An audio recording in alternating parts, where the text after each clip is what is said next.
Hey everyone, welcome to our small footprint. My name is Nyssa. If you're new here, we are a large family living off-grid in Australia. It is Sunday and it is hot.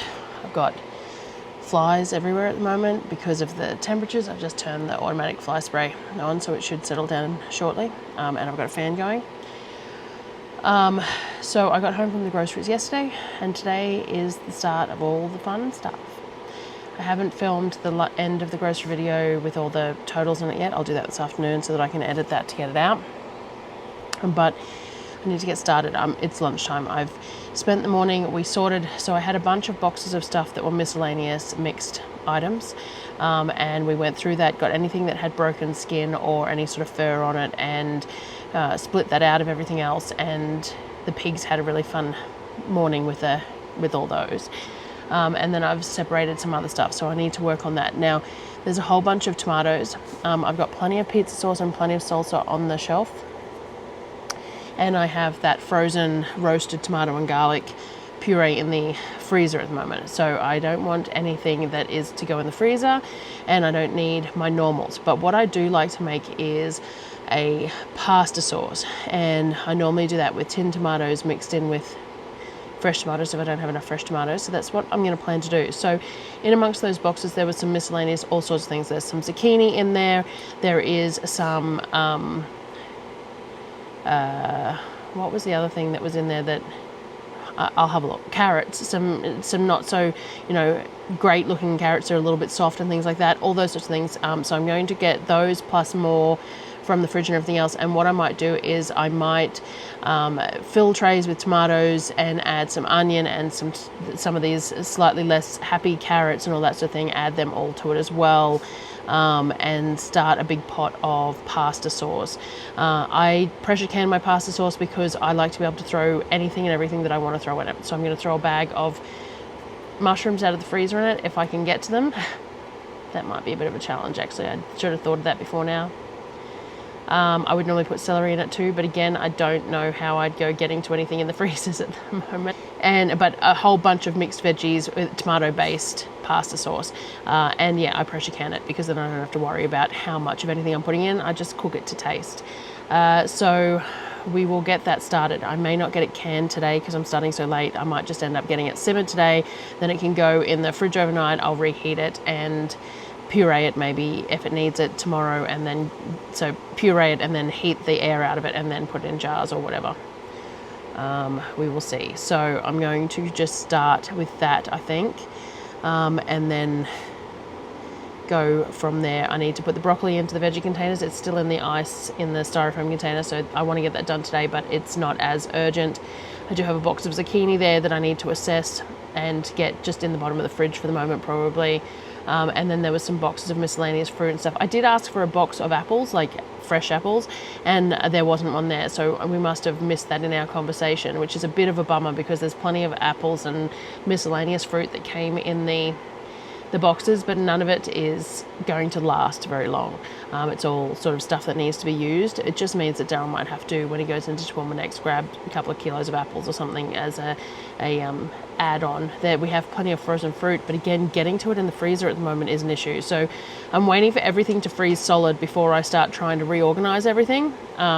So we stacked them nice and full, and then we don't want to open the freezers as much as possible so that we can get everything can freeze solid, and those freezers are working overtime getting that done. So let's start with tomatoes anyway.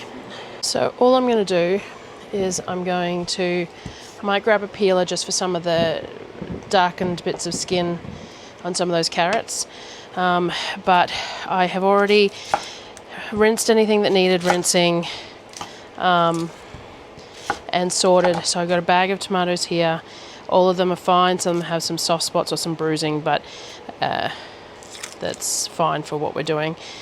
Now, you don't have to roast the tomatoes, but I just prefer it. And even if I don't get all the tomatoes roasted, and even if I use some tinned tomatoes as well to make it a really nice big batch, then the ones that I do roast are going to be a really nice flavour. That's all it comes down to. So I'm just going to scatter some onion in the bottom here because it's always nice roasted as well. But because of the length of time that you're cooking it, you don't want the onion on the top because it'll burn before the tomatoes are ready.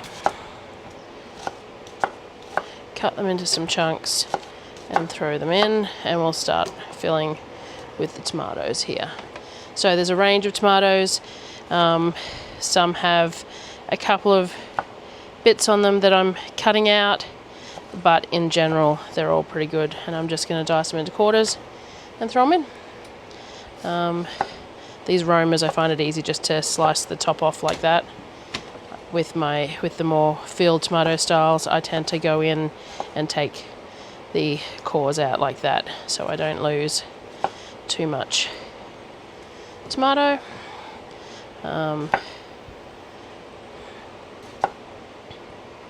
And by cutting them into quarters, you're checking the insides of them as well to make sure there's nothing that you've missed by it not being visible on the outside. And they cook just a little bit quicker. So I can fit 3 of the cast iron trays in the oven. So that's what I'll do, is I'll just fill 3 cast iron trays with as many tomatoes as I can.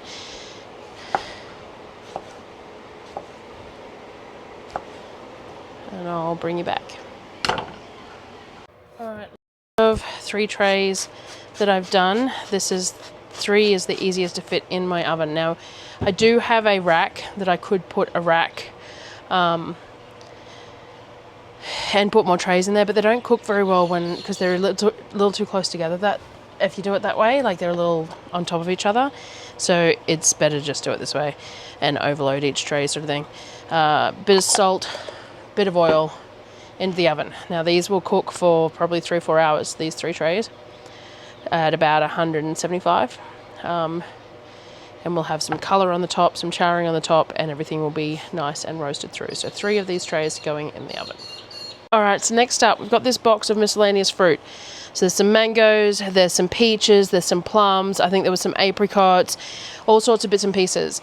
If there's some really nice looking apples, then I will probably pull them out and put them in the fridge for the kids. They might be a little bit floury, but they should be fine.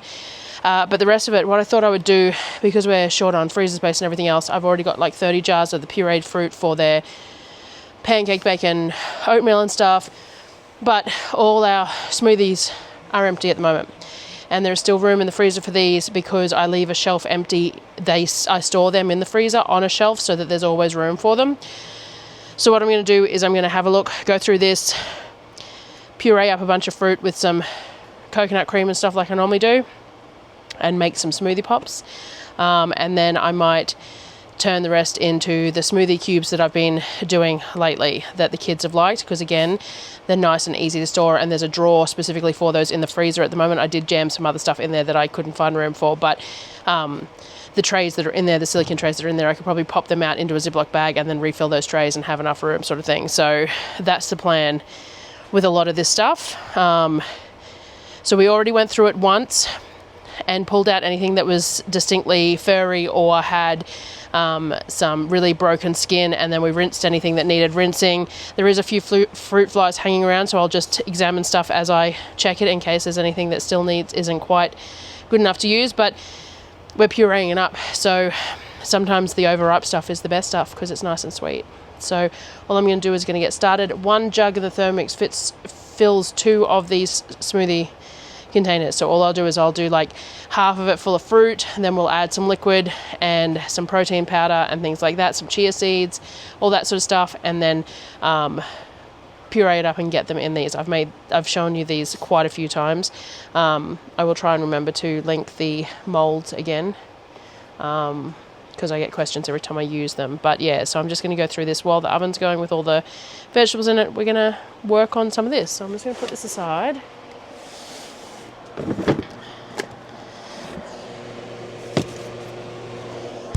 And let's just start working on things. So we will cut. Alright, so we've got a Thermomix jug, and I need a cup for this. And we'll just, like I normally do, scoop the cheek out with the cup.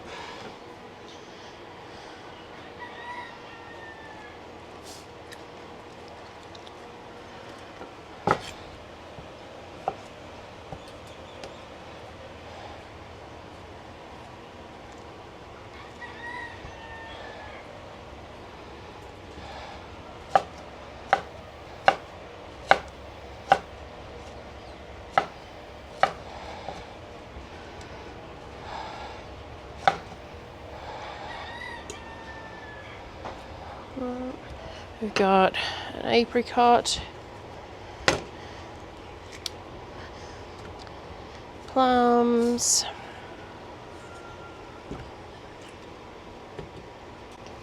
oops, that bit had the pip in it. I'll grab some frozen bananas. Yeah, I'll grab some frozen bananas out as well. I should be able to reach them in the freezer because they always make everything that bit sweeter. So what have we got? Peach, plum, nectarine, mango. There's plenty of plum, so I might stick another couple of those in, and then I'll grab the frozen bananas. Alright, so I've got frozen bananas. I'll put probably 3 bananas worth in there. I'm going to put a dash of juice that we've got in the fridge. It's just breakfast juice. We'll put half a tin of coconut cream in there.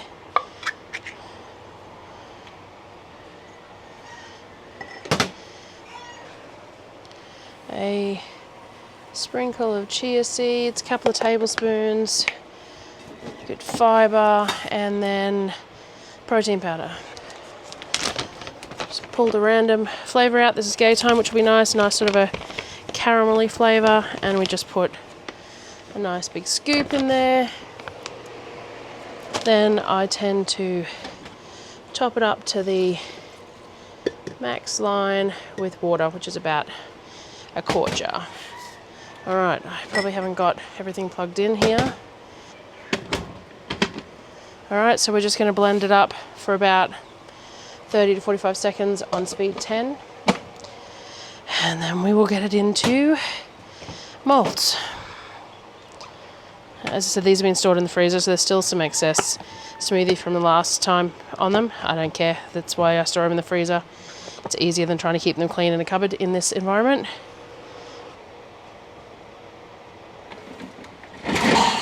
It won't need as long because it's not frozen fruit like normal. So it should be pretty quick. So there we go. Now it's going to be a lot thinner than normal because of the lack of frozen fruit as well.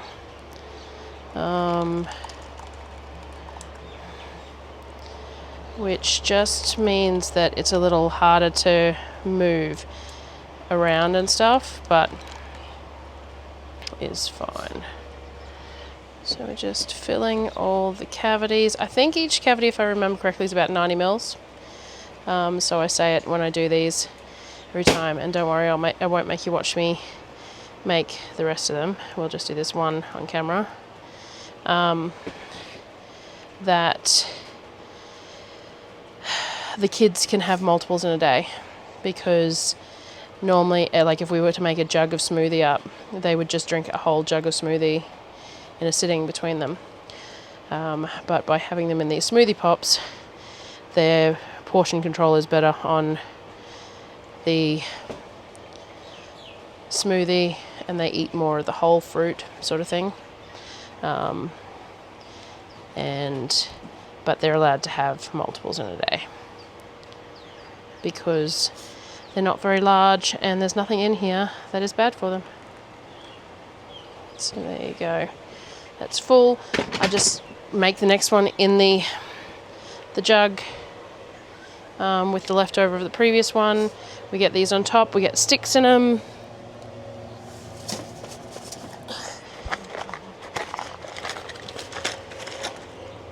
Which I tend to buy the Kavik sticks because they're much the same price, and they're just slightly shorter than a standard paddle pop stick, which I find works quite well. The Kavik's ice cream molds, the flat ones, are really good too, but I used to run into trouble with placement in the freezer with them because they were a little less compact.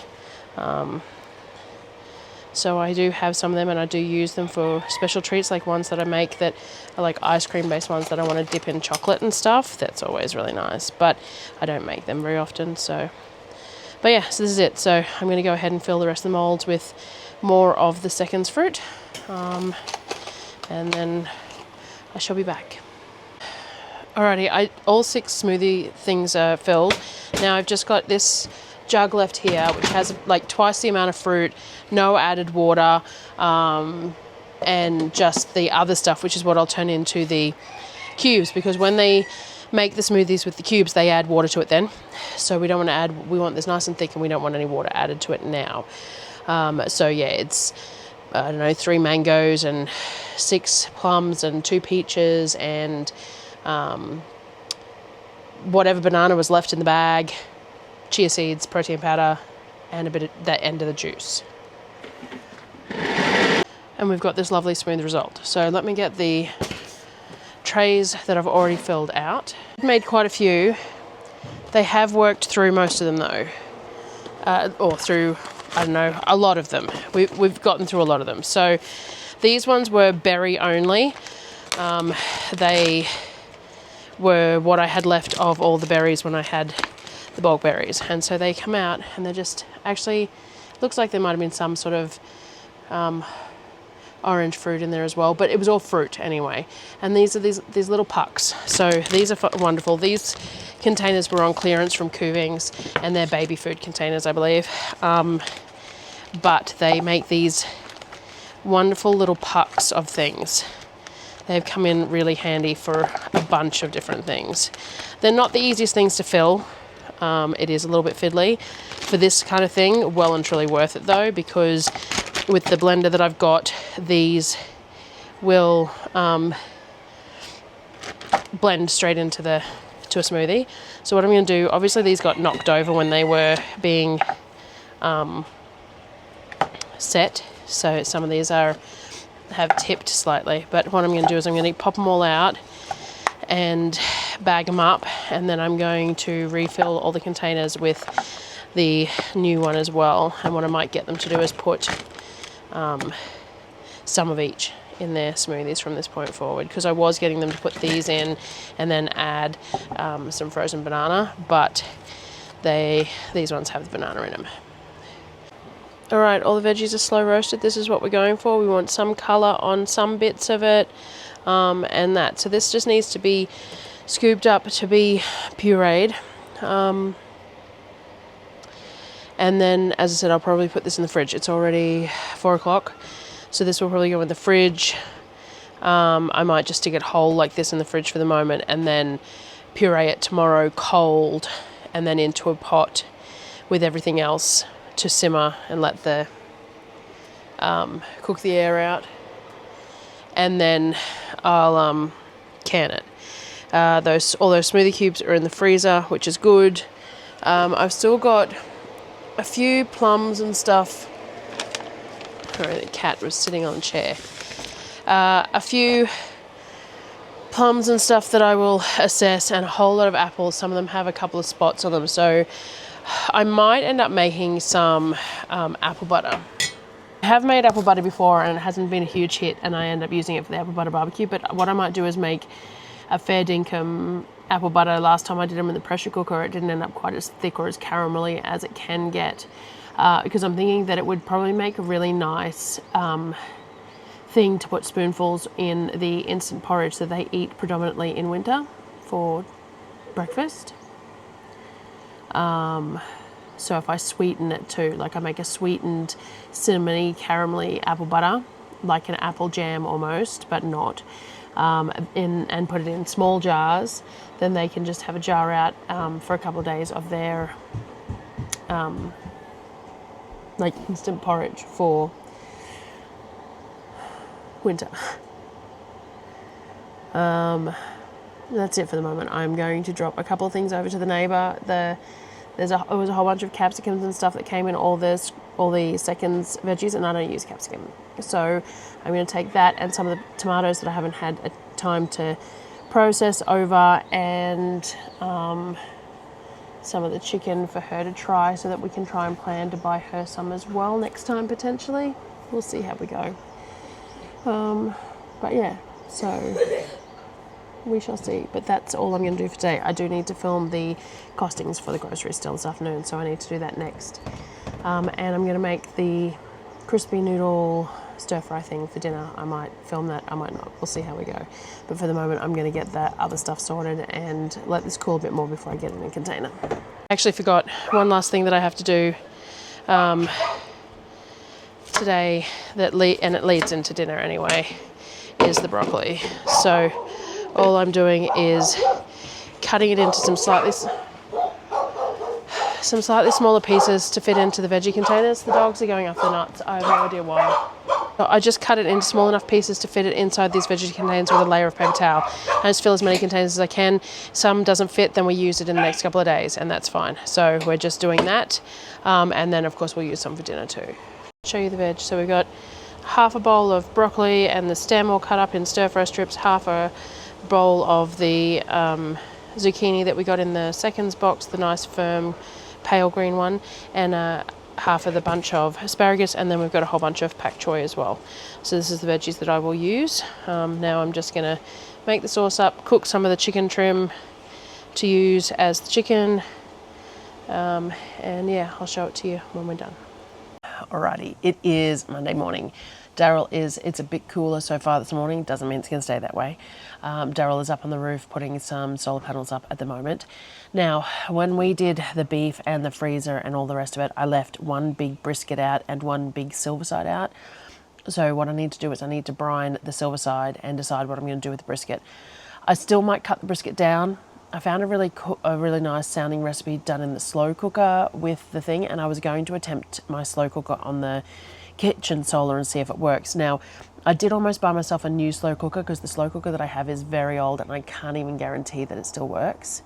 But it's a really good sized one. And there was a Ninja multi-cooker at Costco that was $60 off or whatever that had slow cooking and everything available on it. But I need to do a bit of research because I want a slow cooker that doesn't draw too much power, and because it's a multi-cooker you can do all sorts of things with it. So it's rated at 1400 watts, but that's because you can like sear and rice cook and stuff with it, but that doesn't mean that's what it would draw at slow cooking. But I sort of sit there and go, I wouldn't use any of the other functions, so it seems kind of pointless. I just need a slow cooker. And I really like the look of those ceramic green pan ones. I can't remember. I think they're pretty expensive though. I haven't decided anyway. But I did think I might try and pull my slow cooker out and have a look. Now, pressure cooking on the stove doesn't use electricity, and is the other option. But it would be really nice to have the option of a slow cooker for days that I'm working. I could throw the meat in the morning, turn it on and leave it, and come home and it would be ready. Now I come home early enough that theoretically I could still use the pressure cooker on the stovetop, but it's still a lot of hands-on work after work. So the idea of being able to throw the slow cooker on, especially once we get this extra solar sorted, should be fine. They don't draw very much power because they heat up and then they just maintain. Now I do have a I can't remember what they're called. The big insulated padded one that you heat everything up and you put it in the padded thing and it slow cooks it over the span of the day. You do have to pretty much cook everything before you do it. It works quite well, but you sort of have to simmer or boil everything for 30-45 minutes before you stick it in there, or it just isn't cooked enough. And in winter it doesn't work as well for me because it's too cold and ambient temperature as well. So it's great. But not particularly convenient for me right this minute. So yeah, anyway. So I need to do that. But to brine the silver side, I probably need the big container that all the veggies are in. So let's get them pureed and in the pot on the stove first up, and then I can wash that container, that Canberra container, to use for the silver side and make a brine up for the silver side as well. Though I probably need to simmer the brine before and let it cool. I don't know. Anyway, let's pull the veggies out first, the roasted veggies. We'll get them pureed up, and then I'll decide what I'm doing from there. This is what I ended up with. Heaps. So all I'm going to do is have my Thermomix bowl, and I'm just going to toss it all in. I kept all the juice and everything as well because I'm going to cook it down. So I'm going to get this on and we're going to puree it.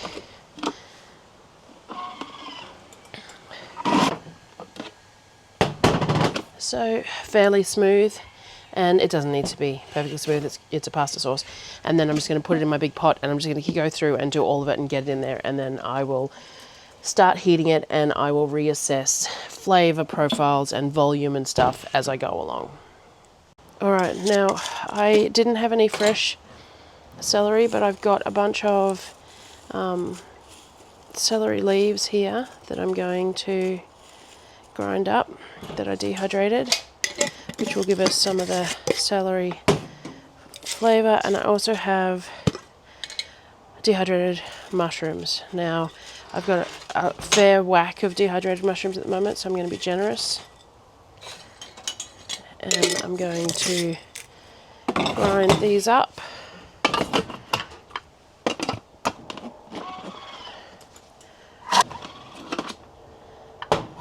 And we've got there's a couple of little pieces of mushroom that didn't grind, but mostly a powder.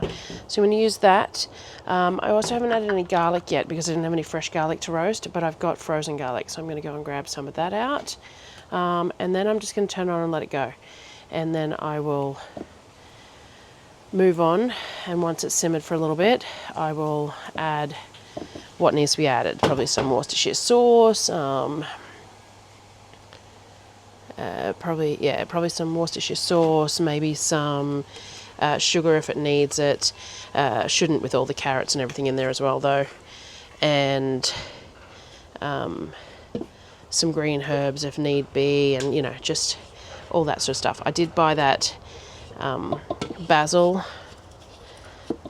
in the grocery shop so that I could put some basil in it as well. Not that I was planning on making this. I more was thinking marinara sauce. I didn't have any basil when I made it the other day, and so I bought basil because I didn't have any, but this would work in this one as well.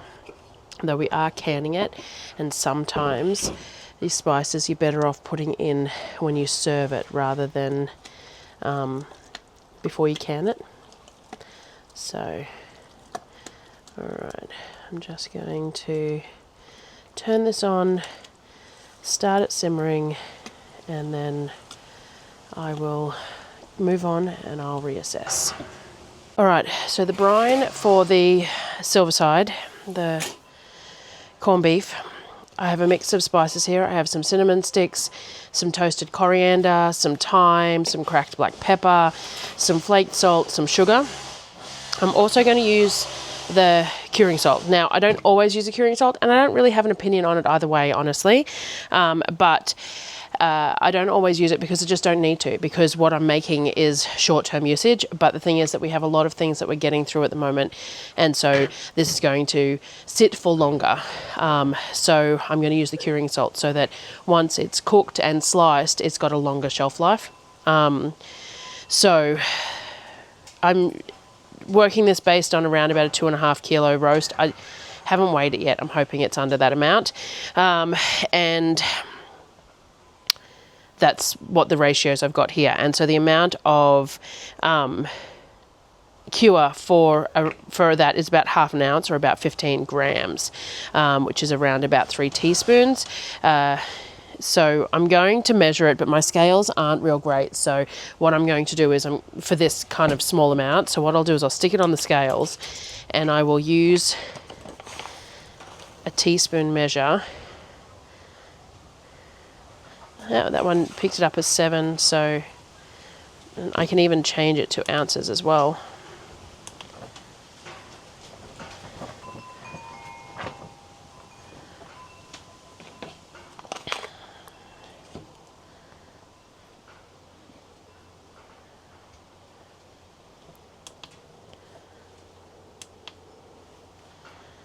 So that's what we're doing. All right, so now I need to dissolve all of this in around about 2 litres, 2.5 litres of water, and then let it come back to room temperature. So I'm going to throw this all in a pot with the water. I'm going to let it simmer, dissolve all the salt and the sugar, and then I'm going to transfer it to my Cambro container, let it come to room temperature, and then I will add the meat to it.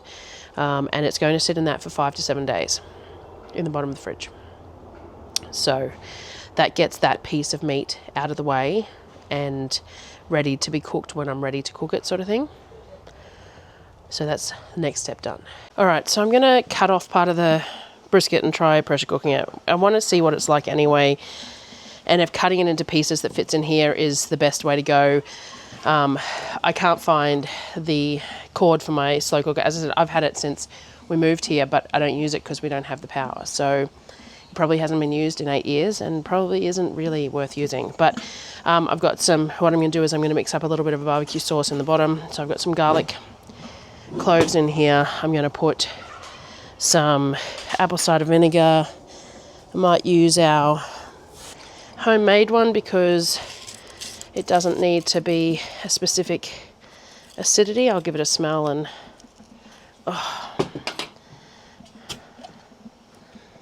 yep, definitely smells like apple cider vinegar, so we'll use that. Half a cup, I suppose. And then we'll do, I've got the end of a ketchup bottle here. I'm just going to put a little bit of a bit of extra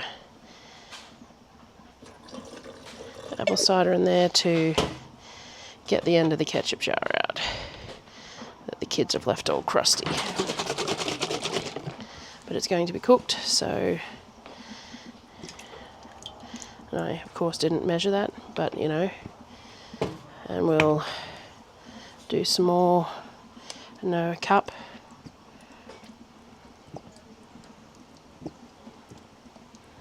Ish. What else will we add? Barbecue sauce. So we'll add some sugar, like, I don't know, half a cup. Oops. That ketchup's pretty sweet. And a bit of molasses because I don't have brown sugar. I'm just using raw, so I'll add a bit of molasses to it. Thank you. And then, can you grab me a whizzy cup and a grinder lid because I need some more cracked pepper. So a drizzle of molasses in there. All right, I'm going to put some onion powder, pepper, mustard powder, I suppose, and probably some Worcestershire sauce. I have homemade Worcestershire sauce here. I'm going to be generous with. Then my pepper grinder is empty, so I'm just getting Sonnet to, a spatula for that too, to grab me the thing to grind some more pepper, because I've got whole peppercorns but no cracked pepper. Yeah. A couple of teaspoons of mustard powder. I just need some onion, and a couple of teaspoons of onion powder. I just found some in a container that wasn't sealed, probably so it was rock hard, but I just ground it up with the blender. Okay, so that should be about everything that I need to make sort of a barbecue-y sauce. I'm going to mix this together. I'm going to scrape out this cup, and then I'm going to grab the brisket out and cut a piece off and see what I can fit in here. Now, because I am pressure cooking this, not slow cooking it, I am going to add a cup of water. It does mean that I'm going to have to cook the sauce down afterwards, but pressure cooking just needs that little bit thinner liquid, otherwise the sauce burns and then that ruins it anyway. Okay, so let me go get the brisket. So it turns out one of the bags of meat was mislabeled, which is fine, it happens. I had thought it odd when I had put everything else in the freezer. There was a point brisket, there was a flat brisket, I'd cut them up and put them in, and then there was still a brisket left in the fridge. I didn't pull it out of the fridge, I just left it there in a bag, thinking, well, cool, I'll do something with that rather than cutting more up to go in the freezer. But I had commented that I didn't see any sort of a rump cut anywhere within the stuff. And I just whatever, it's not a big deal, but I pulled that brisket out and it's the big rump cut. So I've already started processing this. I've got some diced up because it makes really nice beef pies. I cut some steaks off to vacuum seal for Darryl, diced that. I was going to do some jerky or something. I'm not going to have time.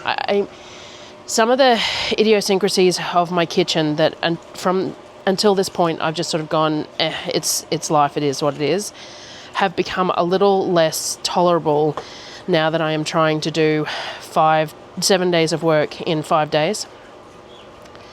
and I feel like I'm not getting as much done because and noticing the wasted time of like trying to find things that have gone missing, or having to walk backwards and forwards constantly to get things and stuff like that. So I think the kitchen will become far more prioritized, because if I want to maintain the food quality that we do as well as the filming and everything else, then I need to be able to get my time better.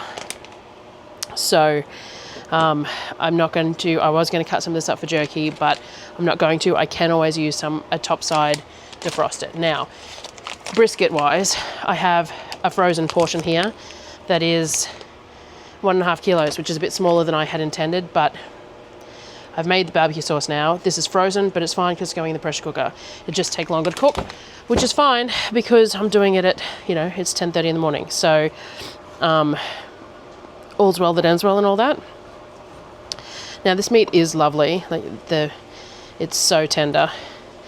And it could be eaten in many ways.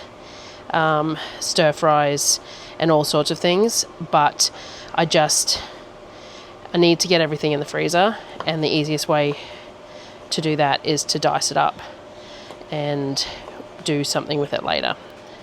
And it will be super tasty, being that it is a rump cut. So all I'm doing is cutting it into similar size cubes and freezing it in kilo lots like everything else, so that I can decide what I want to do with it later. But yes,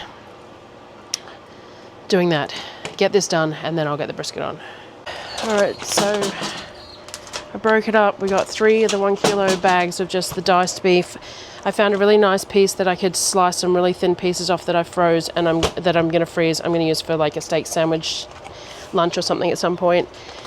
And then the steak pieces with the fat line for Darryl as well. So all this can go in the freezer.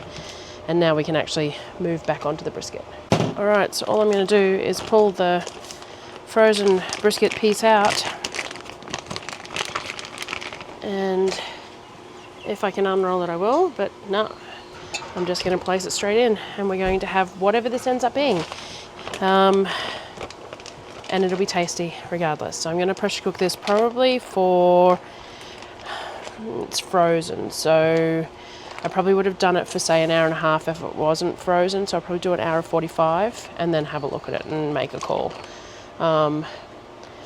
So yeah, bring it up to pressure for 1 hour and 45, and then I'll let you see what it looks like. My brine was simmered and dissolved.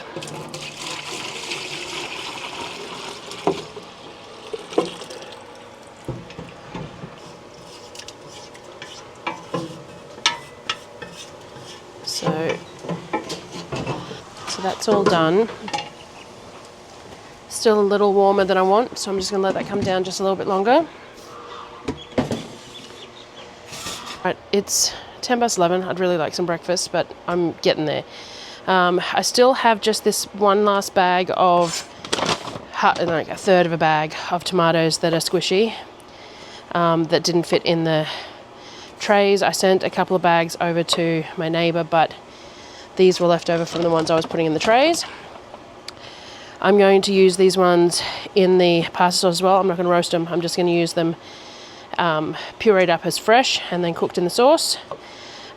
Different flavour profile, not a bad thing. And just more bulk, and it means the tomatoes don't go to waste. That's the main thing. I've got about a dozen that were really nice and firm that are put aside to slice, and I actually might have a BLT or something for breakfast, lunch, sort of a time span. This bag was the ones that were, some of them were getting a bit icky. So all we're doing is cutting any, these were already rinsed earlier, not that it matters because they're being cooked anyway, but just cutting any bad spots out, and we're just going to puree whatever's left and add that to the sauce. I still need to add a few other things. I would normally add some tomato paste, just to help with thickening and giving it that real intense tomato flavour. Garlic, because I didn't have any fresh to roast, so I just need to grab some out of the freezer to go in.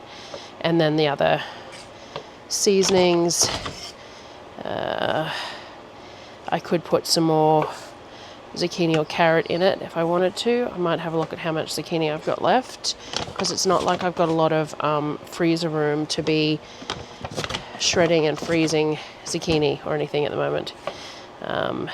So some of these have got some big gooey spots in them. They're not off, they're just been banged around, and you know.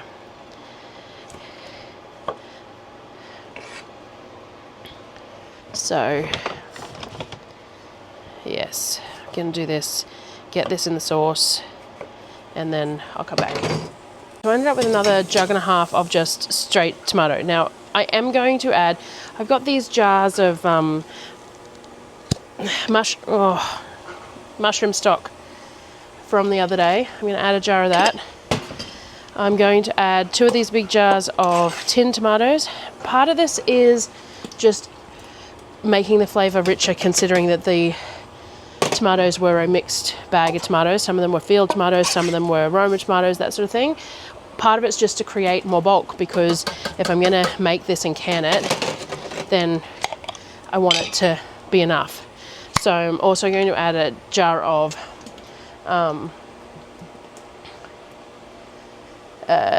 tomato paste and 2 of passata.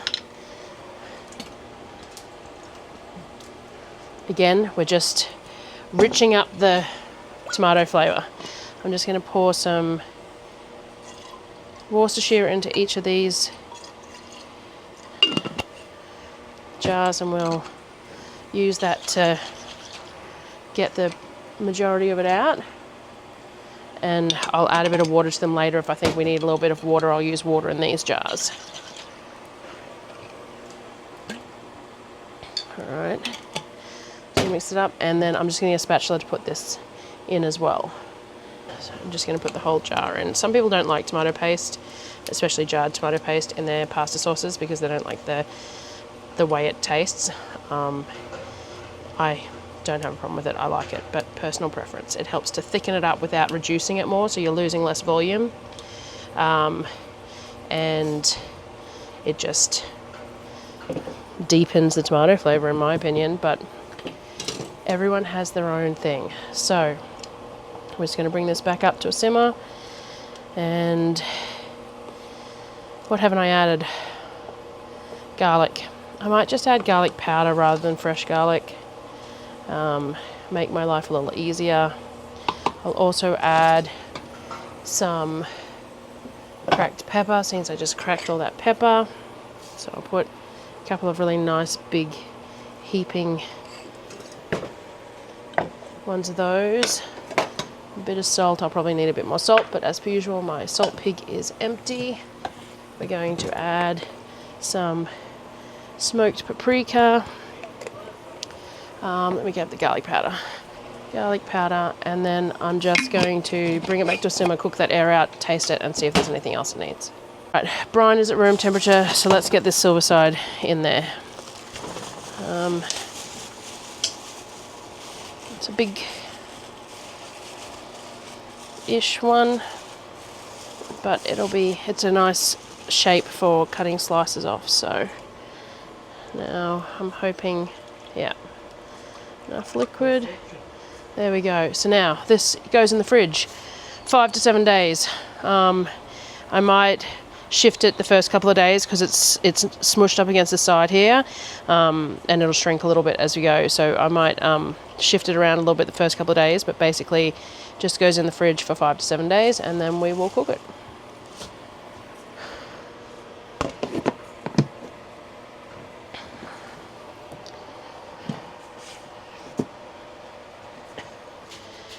Got the flavours where I wanted it to be.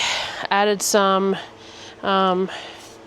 balsamic vinegar, salt, sugar, pepper, whatever I needed to add to get it how I wanted it. And now we're at the right consistency, right flavors, and we're just going to fill jars. Now I actually found a box of quart jars that were unopened. These are the generic branded ones from, I think I bought them from Oz Farmers many years ago, and they were sitting up on top of a cupboard and I spotted them.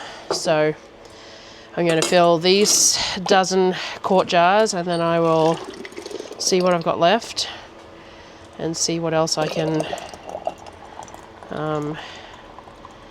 fit or fill or whatever, and then we'll go from there. So as I said, I'm going to pressure can this because I didn't take any note of ratios. So you can make a garden, there's a ball garden pasta sauce I think it's called, and you can water bath can it, but you have to be really careful about making sure that the ratios that you use of acidic versus non-acidic ingredients and stuff are right. And I don't like doing that with my pasta sauces because I like to be able to just taste them and then adjust them. So I just pressure can them, which I don't find an issue. Some people don't like pressure canned tomatoes, but in something like this, I don't have a problem with it. Now the brisket finished a little bit ago. It's come off pressure. I did open it and check it, and it looks cooked. We will pull it out soon. I might do it with some mashed potato and broccoli or something for dinner. So I will have a look at it shortly, but I just put the lid back on the pressure cooker for the moment to figure out, because I'm just getting stuff done. I want to get this in the pressure cooker because it takes, by the time, it doesn't take long to pressure cook, but by the time you have to wait for it to come up to pressure and everything else, I just want to get it done. So these quart jars with the regular mouths are good for something like this because you're pouring it out anyway, so it's not such a big deal. Unlike, you know, I like the wide mouth jars for anything that you might happen to scoop out or something like that. But yeah, so I'm just going to fill these and then I'll bring you back. It's finding me a couple more jars. I still have enough there for a couple more jars, and I can fit, I think it's 8 in one can or 7 in the other one. Is that what I said last time? I think so. So I can still fit a few more in. So I've got some white vinegar, paper towel. Shouldn't have too much on the rims because I used a funnel, but we want to make sure they're clean. All right, and then I've got regular lids, regular rings, fingertip tight.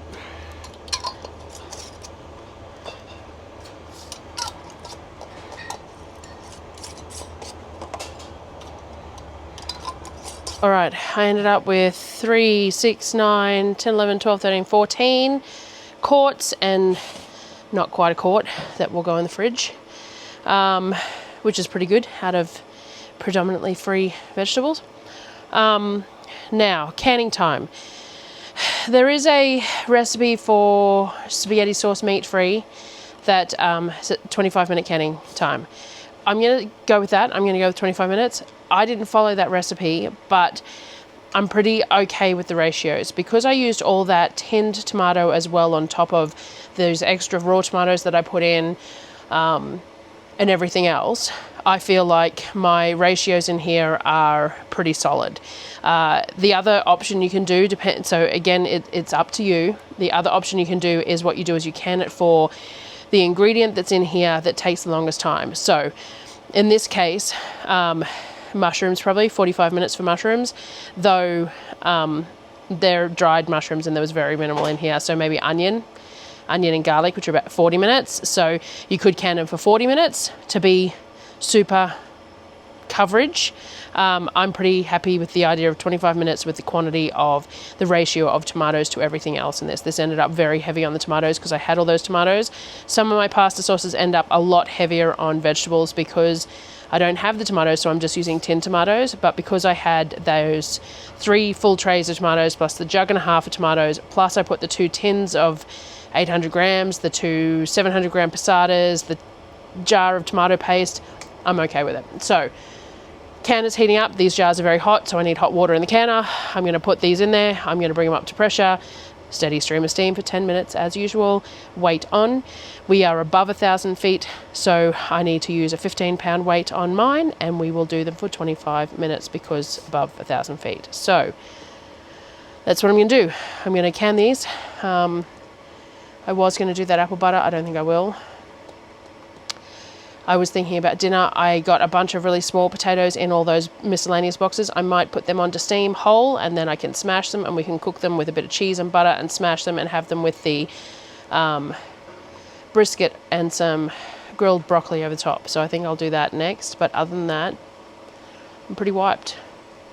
And I think that's going to be the end of my abilities for today. Brisket turned out. It looks pretty good. It's almost fall apart, not quite. Slicing up nicely. Obviously this has cooled a bit. I let it cool a bit before I did this. What I'm going to do is I'm going to slice it up. I'm going to pour a bit of the barbecue sauce. I'm going to put it in this cast iron tray.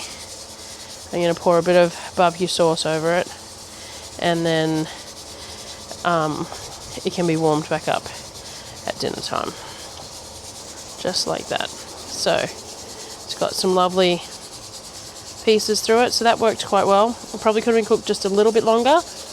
The taste is good, texture is good, just some of these pieces at the back end where it was folded over probably could have done with it a bit longer, but I think it'll work really well. Smashed potatoes, roast broccoli. So I'm just going to transfer it into the cast iron tray, pour a bit of the barbecue sauce over it, put some foil over it, and then I can warm it up again before we eat it with dinner.